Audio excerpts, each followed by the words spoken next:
My name is Almad. I'm 39 years old. I'm from Cleveland, Ohio. My story is a story of like how when people of the Lord listen to God's voice and they don't hesitate, they act upon it, it can change lives. Because now in me, you got a person that's going to be able to affect many young people's lives. Today, I want people to know what God has done in my life.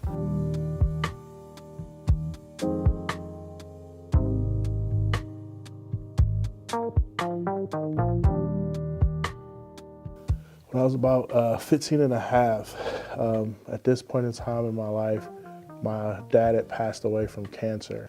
And I think in that very same day as I look back, that a part of my mom died as well.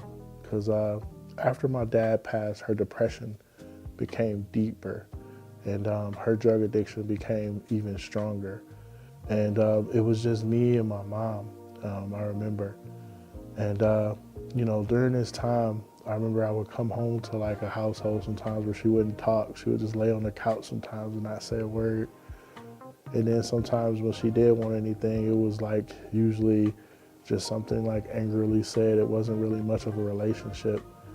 During this time, I really wrestled with, depression on myself and just wondering whether or not, I wanted to continue. I didn't really know what my purpose was. I was working at a Wendy's in Cleveland Heights on Cedar, and I was contemplating how many pills would it take to kill myself. And this gentleman by the name of Zach Churchill came in. He was a teenager himself. He was a Christian. He came in from a church meeting that day that talked about sharing your faith to people that was different from you. I had to bring the food out to him. And I noticed that he had these baseball magazines on his table. And I started talking to him about the Indians. And then he transitioned. He said, "Do you know that Oral Hershiser is a Christian?" And Oral Hershiser was one of our best pictures at the time. And I had no idea what Christians were or anything like that. And I said, "No, I didn't know that." And then out the blue, he just invites me to his church youth group. The first time ever in my life that I met a person that was white that was friendly to me. He invites me to church youth group. He introduced me to the youth group called Reality, which was the youth group at New Song Church. So here I am, I'm walking up to this gazebo and this white girl runs to me. Her name was Erin Larson. She gave me a hug. I didn't know what to do with that. In my world, we never really had physical interactions like that with people we didn't know. I knew in that moment that I was in someplace different. As I was at that youth group, a funny thing happened. A spirit of shame really hit me. I knew immediately that I did not want to tell these people my true story. I was very much ashamed of the fact that, my dad was dead. I had a drug addicted mom. I was suicidal. I was sexually molested when I was 12 by a family member. It was just a lot of shame in my heart. So right there, even in that quick moment, I created a lie. I created a lie about where I came from. I created a lie about who my family was. I created this lie because I wanted to hide who I really was from these people. I wanted to present myself in a way that they would think I was normal. All during this youth group, like I'm concocting this lie as people are asking questions, like I'm introducing myself as my mother. I live with my grandmother. My mother's in Atlanta. Didn't want them to know the true story. So as the youth group session kept going on, I just seen these kids who were just having fun and laughing and, growing up in the inner city, I didn't see much joy. But at the end, they had a time where they had students share their testimony. And Stephanie, who was the pastor's daughter, she stood up and she shared and said, "I thought about killing myself the other day." And right there in that moment, I knew I was someplace special because they talked about what was really going on. Nobody knew that I was suicidal. Nobody knew that I felt so sad about myself and how, I wanted to end my life. But here at this youth group, this girl stood up and shared that with the whole world in front of me. And I was just like, this is different. After that, Pastor Mark, who was a youth pastor at the time, he asked if anybody wanted to give their life to the Lord to raise their hand. I had no idea what that meant, but I saw that this place was a place where people actually shared what was going on, and I stuck my hand in the air and I said, I want to be a Christian. I had no idea what I was committing to. And from that moment on, my life completely changed. And from there, I just built these great friendships. But every time I went, I had to create more lies. And I had to keep the lie going because they would ask, where's your family? You know, I kept making up stories about this imaginary family when in reality, when I came home, my mom sometimes wouldn't even leave the couch. She wouldn't even greet me. She wouldn't even make eye contact. Some days the power would be out and I would have to plug our extension cord to the light outlet outside of our apartment door, and that would have to be the electricity we had for our house. I would also have to sometimes go get water from this prostitute's house that lived on our street so we could flush our toilet because our water would be out. And it was moments like that. But again, going to school with clothes that didn't smell well. Like, if it wasn't for the fact that we had dress code at my school, I would have never graduated from high school because I didn't have enough clothes. During this time, I think everybody saw that I had issues, but again, they were just kind of being patient with me. And I was able to build some friendships. And one of the friendships I built was this kid named Matt Hodgson. The thing about Matt was that he was white, and his dad was a cardiologist at Metro Health, and they lived in a huge house in Shaker Heights. And I remember going over there and just thinking like how it was so different, like how, I could open a refrigerator and it was full of food, and they lived different. Like they had all this love. Mr. Ed and his family, the African-American youth leader, I would go over their house sometimes and just spend time with, and it allowed me to see family. But again, all during this time, like I'm making up lies, I'm keeping this lie going about my life. So these two families really played a huge role in like just loving on me and being there for me. It all came to a head because the lies wasn't making sense. It wasn't sounding right. So I remember going to church on one Wednesday, and instead of going home, Mr. Ed drove me to the Hodgson house, and the Hodgson family and Mr. Ed's family was there, and they wanted to know what was going on. Where's your parents at? What is this situation with your grandmother?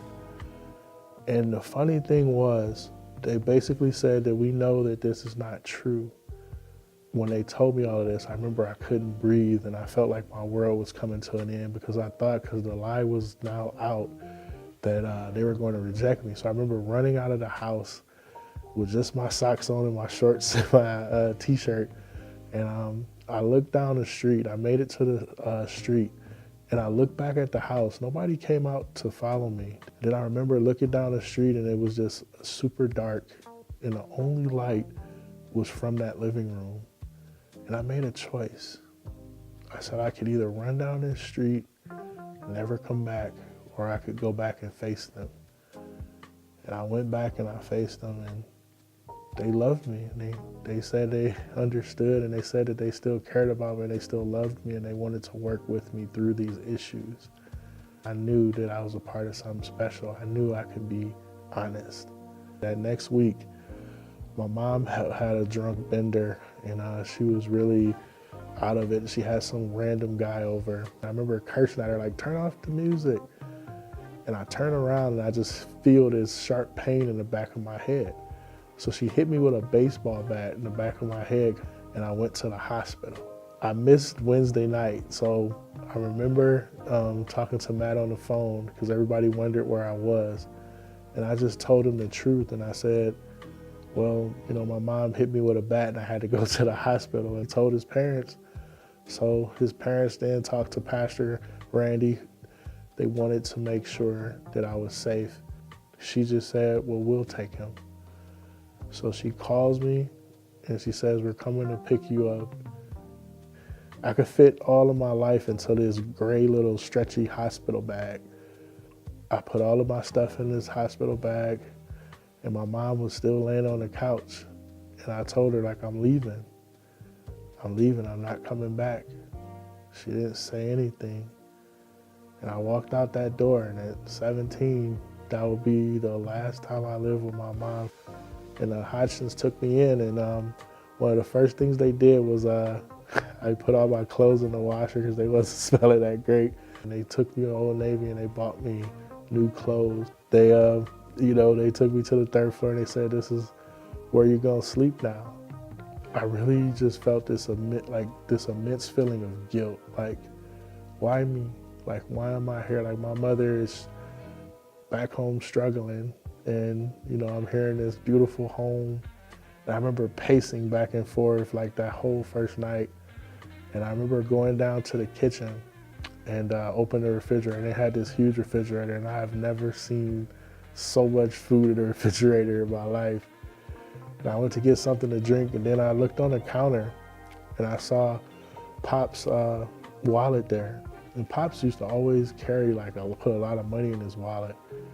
And I remember opening his wallet and I just counted out, it was like over $1,500 in there. That was the most money I've ever held in my life.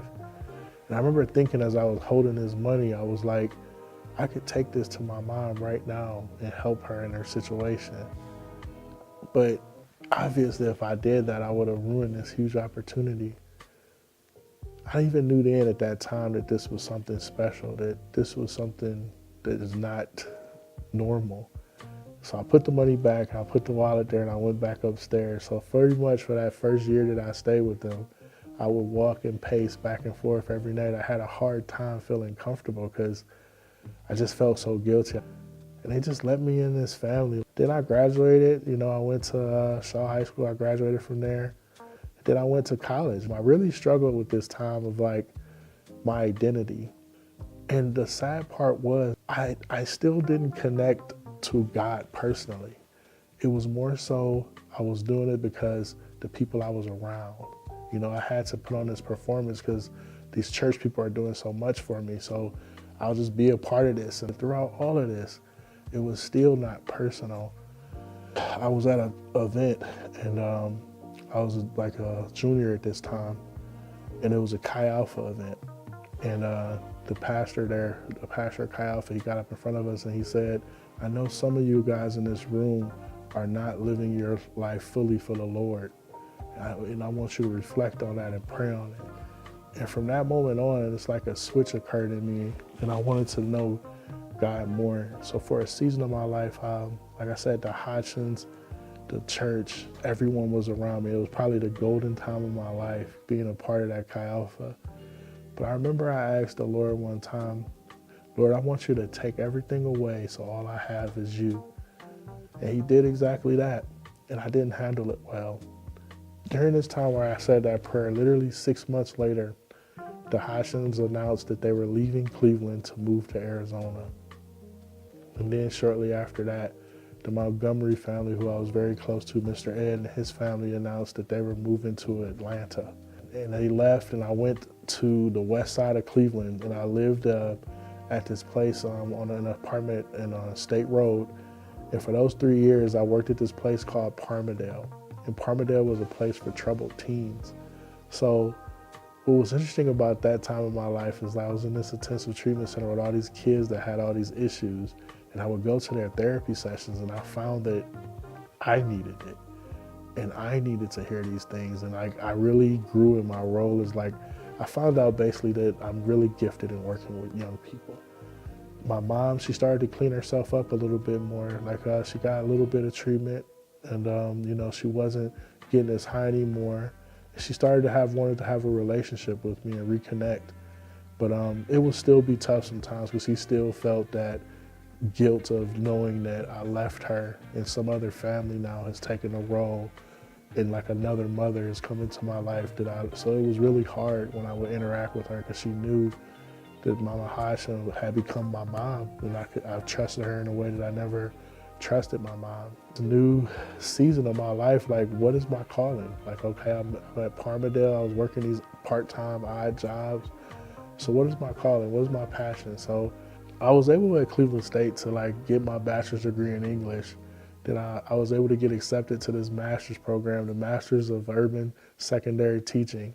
So at 22 years old, I had my master's degree, but I remember I could not pass this test called the praxis test. I couldn't get the point total I could to get my teaching license. So I finally decided to go back and take this test again. And I told the Lord, I said, if I do not pass this test, I am not going to be a teacher. The night before taking the test, instead of cramming for it, I just went to church with my sister Katie, and I just asked them to just pray over me for this test. And I went to the test. stress-free. Results came 3 weeks later, 6 weeks later, and I passed. And I knew at that time that I was called to be a teacher, because now I'm a principal, I'm an assistant principal. I taught for 6 years, and I'm an assistant principal at the same kind of inner city school that I grew up in. And each and every day when I interact with these kids, I just think back to how I was and how I didn't have a principal like me who talked and knew their stories and who wanted to know them. I know all my kids' names. I know their stories. I love on them. I support them. Every day I wake up, I know I'm going to a place that's fertile ground for God to show them love and support. And I just feel so blessed to be there. I think back, like, how am I here? Like, why me? Why was I taken out of that home, and brought into the Hodgson family and shown all these things, brought into New Song Church, brought into all these relationships, to become this teacher, this family man. Why did God do that? And it just makes me know that, I was called. Like, I really feel like it was like a Moses moment. I feel like he took me out of a situation that was leading to nowhere. And he made a way for me. And I feel like God brought me to this church to just show people what he can do.